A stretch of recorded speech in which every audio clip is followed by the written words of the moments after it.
বুদ্ধকে বিষ্ণুর 10 অবতারের এক অবতার ধরা হয়। এটা হিন্দু ধর্মে বৈষ্ণব ঐতিহ্য অনুসারে ধরা হয়। কিন্তু বৌদ্ধরা কি এ বিষয়ে একমত? তো উত্তর হচ্ছে না। বৌদ্ধরা এ বিষয়ে একমত না। বৌদ্ধরা বুদ্ধকে বিষ্ণুর 10 অবতারের নবম অবতার যেটা ধরা হয় সেটা মানেন না। বৌদ্ধরা বিশ্বাস করে যে বুদ্ধ জ্ঞানপ্রাপ্ত একজন মানুষ, অর্থাৎ তিনি নিজের প্রচেষ্টায় কঠোর তপস্যার মাধ্যমে জ্ঞানপ্রাপ্ত করেছেন, বোধিজ্ঞান লাভ করেছেন। ভগবত পুরাণ, অগ্নি পুরাণ, গরুড় পুরাণ, এরকম বিভিন্ন রকম পুরাণে, ঠিক আছে, বৈষ্ণব গ্রন্থে বিষ্ণুকে নবম অবতার হিসেবে কল্পনা করা হয়। তো কেন কল্পনা করা হয়েছিল তার বিষয়টা আমরা একটু জেনে দিই। তো তখন পুরাণ অনুসারে আর কি, এটা পুরাণ অনুসারে তখন কি হয়েছে না, কলিযুগের যখন শুরু হচ্ছে তখন বেদ বিরোধী অনেক কর্মকাণ্ড চলছিল। মানে ধর্মের নামে অযথা প্রচুর পশু বলি হচ্ছিল, অহিংসা প্রচুর বেড়ে গেছিল।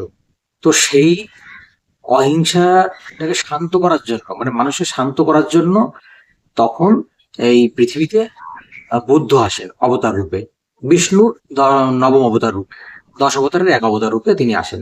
এটা আবার এই নিয়ে কোনো কোনো হিন্দু গবেষক দ্বিমত প্রকাশ করেন, মানে এর সাথে বলছেন যে না, এটা ঠিক না।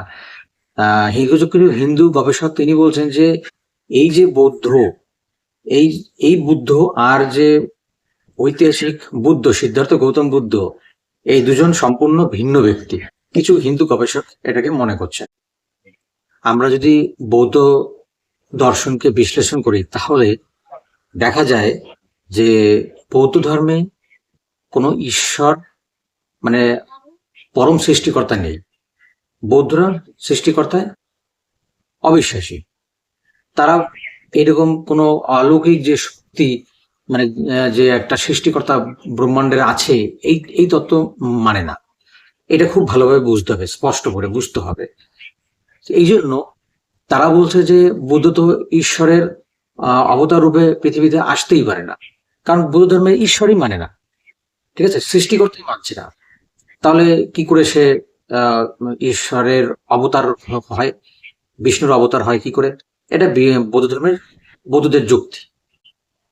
অর্থাৎ বৌদ্ধরা বলেন যে বুদ্ধ কোনো অবতারের নির্দেশে এই পৃথিবীতে আসেননি। মানে কোনো অবতার যে নির্দেশ দিয়েছে যায় যাও তুমি, বা তার মানে যে তুমি গিয়ে পৃথিবীতে এইরকম শান্তির বাণী প্রচার করো, এইরকম তত্ত্ব বৌদ্ধ ধর্মে বিশ্বাস করে না। তাহলে এখানে একটা ব্যাপার হচ্ছে যে বৌদ্ধদের যে বিশ্বাস, মানে বৌদ্ধদের যে দর্শন এবং হিন্দুদের যে দর্শন, সেই দর্শনের মধ্যে একটা তফাৎ আছে। বৈষ্ণব মতে বৈষ্ণবদের বৈষ্ণবদের চরম লক্ষ্যটা কি? তাদের দর্শনের চরম লক্ষ্যটা হলো কি? মোক্ষ লাভ করা, মানে আত্মার পরমাত্মায় বিলীন হওয়া, আত্মার পরমাত্মায় বিলীন হওয়া, ঠিক আছে। কিন্তু বৌদ্ধদের কিন্তু চরম লক্ষ্য হলো নির্বাণ প্রাপ্ত হওয়া, ঠিক আছে, অর্থাৎ জন্মমৃত্যুর চক্র থেকেই পুরোপুরি বেরিয়ে যাওয়া। আর হিন্দুদের, হিন্দু বৈষ্ণবদের বা সনাতন যারা আছে তাদের কি নীতিটা? সেটা হচ্ছে আত্মার পরমাত্মায় বিলীন হওয়া। কিন্তু বৌদ্ধরা আত্মাও বিশ্বাস করে না। অর্থাৎ বৌদ্ধরা ওই একটা স্থির যে আত্মা আছে, ঠিক আছে, সেই আর পরমাত্মা আছে, এই তত্ত্বে বিশ্বাস করে না। তাহলে আত্মার পরমাত্মায় বিলীন হওয়াটা তারা মানছে না। তারা নির্বাণ লাভটাকে শ্রেষ্ঠ মনে করে, আর ওরা মোক্ষ লাভটাকে শ্রেষ্ঠ মনে করে, ঠিক আছে।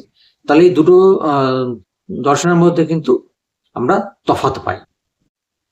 তাহলে এখন প্রশ্ন আসে যে বুদ্ধকে বিষ্ণুর অবতার রূপে কল্পনা করা হলো কেন হিন্দু ধর্মে? ব্যাপারটা হচ্ছে বৌদ্ধ পণ্ডিতেরা গবেষণা করে যেটা বলছেন সেটা হলো, আধুনিক বৌদ্ধ পণ্ডিতেরা যেটা বলছেন সেটা হলো কি, বৌদ্ধ ধর্মের একটা সময় খুব জনপ্রিয়তা বেড়ে গেছিল। জনপ্রিয়তা প্রচুর হওয়ায় হিন্দু হিন্দু ধর্মে মানে যারা চিন্তাবিদ ছিলেন তারা ভয় পেয়ে গেলেন। তো তারা তখন দেখলেন যে বৌদ্ধ ধর্মকে যদি আমাদের ধর্মের মধ্যে একসঙ্গে আত্মীকরণ না করা হয়, তাহলে মানুষ সব বৌদ্ধ ধর্মে রূপান্তর হতে শুরু করছিল। মানে মানুষ বুদ্ধ গেছিল, বৌদ্ধ ধর্মে রূপান্তরিত হচ্ছিল।